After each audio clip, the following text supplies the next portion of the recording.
HP high court के राज्य सरकार के फैसले पर राज्य के एडवोकेट जनरल अनूप कुमार रतन ने कहा, संविधान के अनुच्छेद 243 और हिमाचल प्रदेश पंचायती राज अधिनियम के अनुसार आदेशों की व्याख्या सही नहीं है और इसे चुनौती दी जा सकती है।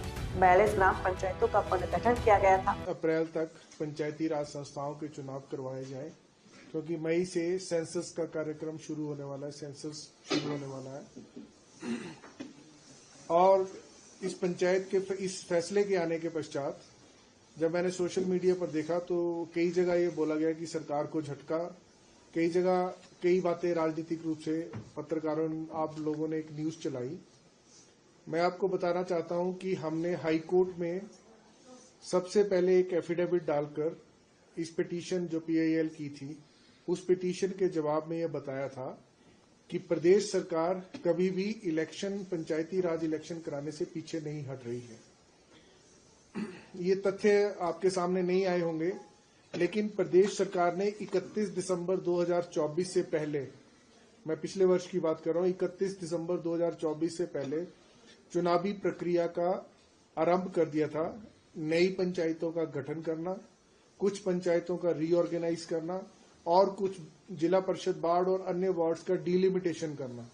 ये प्रोसेस हमने पिछले साल 2024 में दिसंबर में शुरू कर दिया था।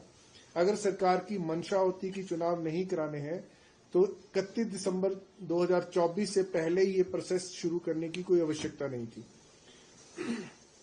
उस प्रोसेस में कुछ नए अर्बन बॉडीज बनाई गई और 42 ग्राम पंचायत वर डिमिनिश्ड, मतलब उनको खत्म किया गया और इसी प्रकार कुछ नई पंचायत बनाई गई, नई पंचायत समितियों को इंक्रीज किया गया। उसी दौरान जो हमने अपने रिप्लाई में लिखा है उसकी कॉपी भी मैं आपको दे सकता हूं। 31 दिसंबर 2024 से 8 जुलाई 2025 के बीच हमने डिलिमिटेशन का प्रोसेस कंप्लीट कर दिया था और उस प्रोसेस को कंप्लीट करने में जो ऑब्जेक्शन आने थे, सुजेशंस आने थे, जो ग्राम पंचायत के ऑब्जेक्शन आने थे और जितनी भी और प्रपोजल्स आई थी उन सबको हमने कर लिया था। अब कानूनी प्रावधान है कि जब हम डिलिमिटेशन करते हैं तो डिलिमिटेशन डीसी डिप्टी कमिश्नर्स करते हैं और उनके खिलाफ, उनके आदेश के खिलाफ डिविजनल कमिश्नर की अपील की जाती है।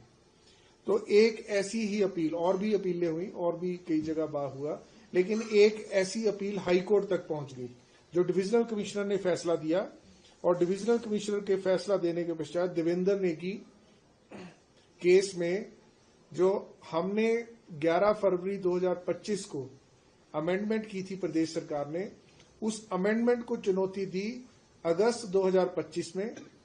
उस पर फैसला रिजर्व हुआ अक्टूबर 2025 में और फैसला दिसंबर में आया। उस फैसले का एक प्रभाव पड़ा जो आज की जजमेंट में भी माननीय न्यायालय ने लिखा है कि रूल 9(2) जो हमने अमेंड किया था और जिसके साथ ये सारा डिलिमिटेशन प्रोसेस 1 साल के भीतर हमने किया था, वो सारा डिलिमिटेशन प्रोसेस नए सिरे से पुराने रूल के तहत करना पड़ेगा।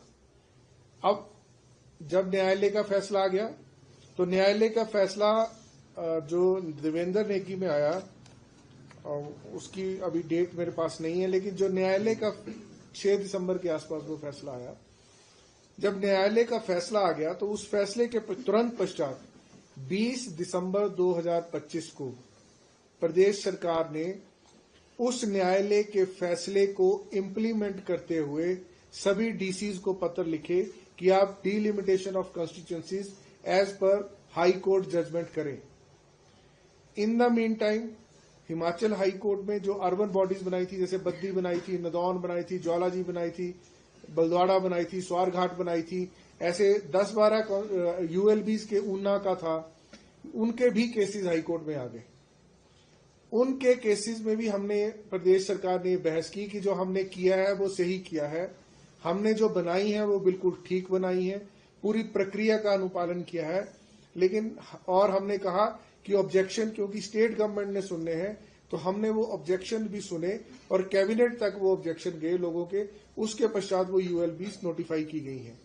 लेकिन उच्च न्यायालय ने उन मामलों में भी हमारी बात नहीं मानी और जितनी भी यूएलबीज थी, हमने कैबिनेट मेमोरेंडम तक हाईकोर्ट में पेश किया, लेकिन जितनी भी यूएलबीज थी वो सारी यूएलबीज को उन्होंने रद्द कर दिया और एक टाइम लिमिटेशन फिक्स कर दी कि आप इस समय के अंदर अंदर दोबारा से यूएलबीज का गठन करोगे।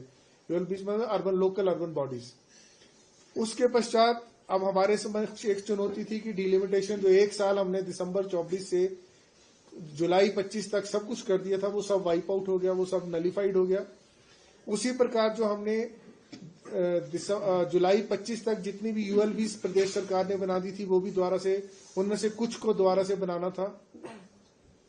तो चुनौती क्या थी? चुनौती ये थी, जैसे बद्दी म्युनिसिपल कॉर्पोरेशन में कुछ ग्राम पंचायत जोड़ी गई, नदौन म्युनिसिपल काउंसिल में कुछ ग्राम पंचायत जोड़ी गई, ऊना म्युनिसिपल कॉर्पोरेशन को अपग्रेड किया, कुछ ग्राम पंचायत का एरिया जोड़ा गया, कुछ बाहर किया गया।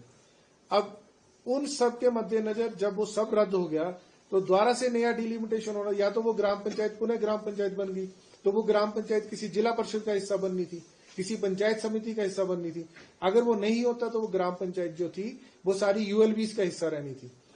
अब वो भी प्रोसेस हमने इमीडिएटली शुरू कर दिया और 10 जनवरी तक हमारे जो डायरेक्टर अर्बन है, जो उच्च न्यायालय का ऑर्डर है, वो उनको जल्द से जल्द ऑब्जेक्शन को सुन रहे हैं और उन ऑब्जेक्शन को सुनकर खत्म करने की प्रक्रिया भी चली रही है।